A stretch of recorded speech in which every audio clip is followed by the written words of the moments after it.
Hey everyone, this is a VR to Hazel Jane over at HazelJane Tarot. I will leave a link to her video. Please go over and show her some love. Hit like and subscribe to her channel.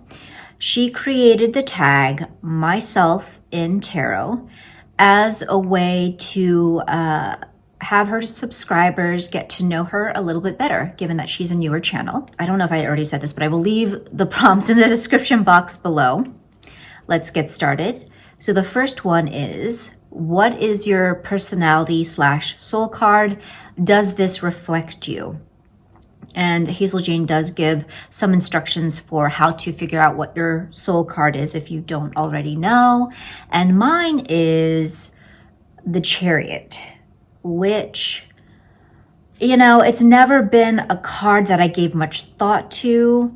It's my birth card, and that and the Tower. So like both of those cards are not ones that I particularly connected with or gave much thought about.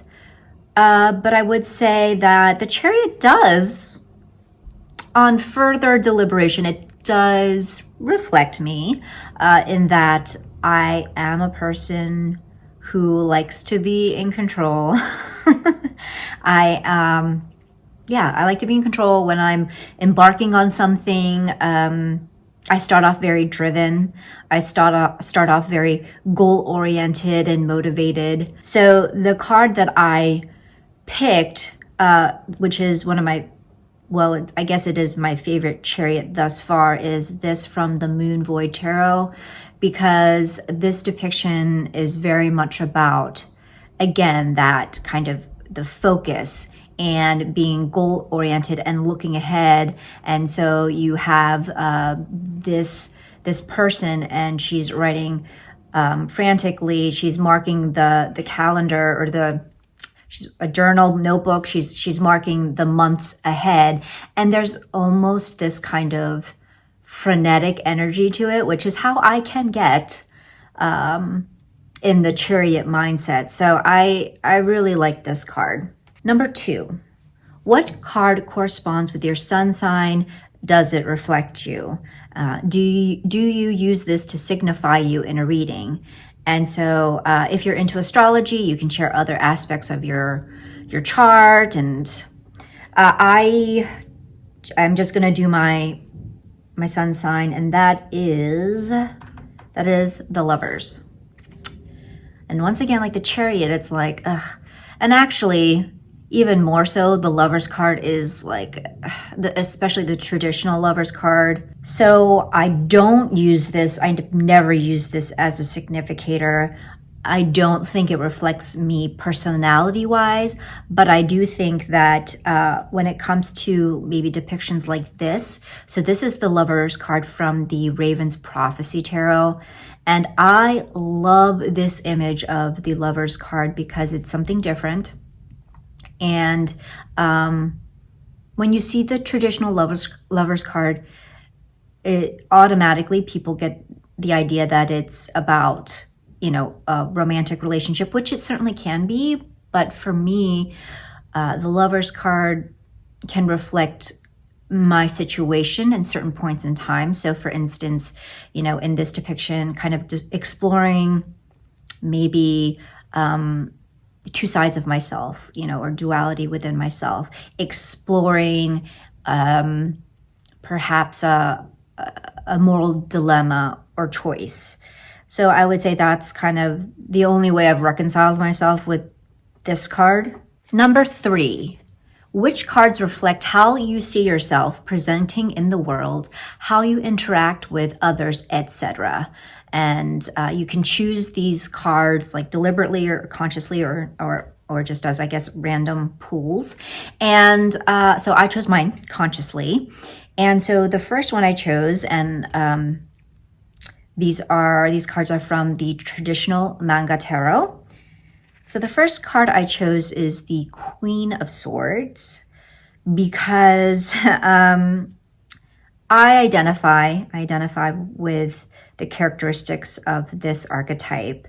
I can be direct, in the advice I give to people. Sometimes people who don't know me well or strangers think that I come off maybe in the beginning as a bit aloof or cold, which, I mean, either that's my shyness and introverted self coming off that way mistakenly, or it could be, yes, that I indeed truly do not want to talk to you and want to be left alone. So I would say like the Ice Queen perception is fair sometimes. And I am also the Knight of Pentacles, in that I'm pretty reliable. I feel like I'm pretty dependable, and that's how a lot of people would describe me. And so I think that this archetype suits me in that way, reflects me in that way.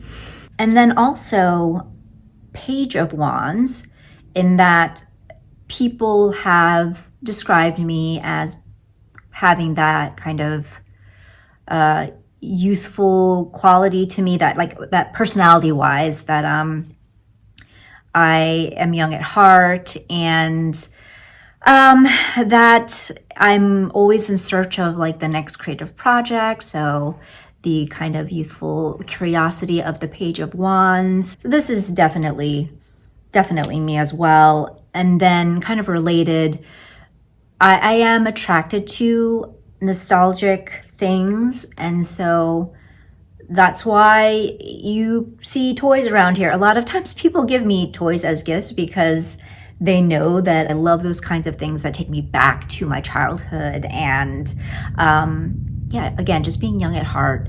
And so Six of Cups. Number 4, which card reflects your approach to spirituality? So I cheated and chose a few cards. So I have 2 depictions of the Hermit, because I think that is one way in which I approach spirituality, that I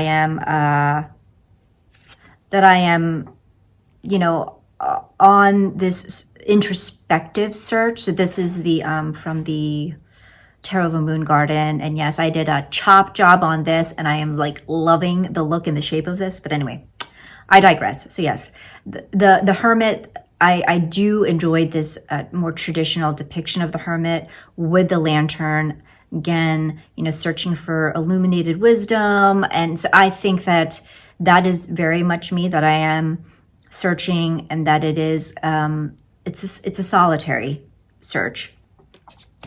And then another one that I think reflects my approach to spirituality is this Hermit from the Everyday Witch Tarot, which is very kind of meditative, taking enjoyment in the solace, to really pay attention to what I'm learning, to be introspective, and using the quiet to my advantage. And then the last card that I chose is the Seven of Pentacles, from the Everyday Witch Tarot. And the reason I chose this card is because I don't know how I would define my spirituality. I think I take a little from here and take a little from there, and I dabble here and I dabble there, and you know, I put the work into it, but then I do stand back and assess, is this working for me? Is this something that resonates with me? Is this something that I can put in my pocket, or not? You know, is this something that I need to work harder to understand, that I truly want to work harder to understand?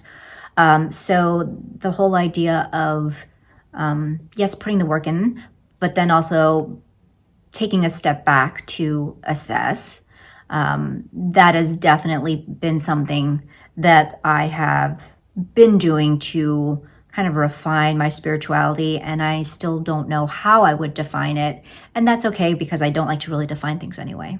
Last question, which card best represents you as a tarot reader? And for this, I chose the Two of Cups from the Luna Soul Tarot, and I chose this because as a tarot reader, so in terms of reading for others, it's usually friends. And so when I'm reading for a friend, it is very much a personal experience. It can very much be a very vulnerable shared experience. And I've said this before in previous videos that it's very much for me a balanced pairing and a balanced experience, in that it's not just me talking at the person and telling them, oh, this card means this and this card means that, and you should do this and that. And it's just this kind of information dump onto them. It is very much a two-way street. It is very much a dialogue where I'm asking questions, asking them what they see in the cards, asking them how they feel about, what I've said. So I think that this image really conveys that for me and how I see myself, or I hope that also my friends see me as a tarot reader. I hope you enjoyed this video. Feel free to take part by leaving a comment below or posting your own VR to your preferred social media platform. And until the next video, I hope you all are well, stay safe, and take care.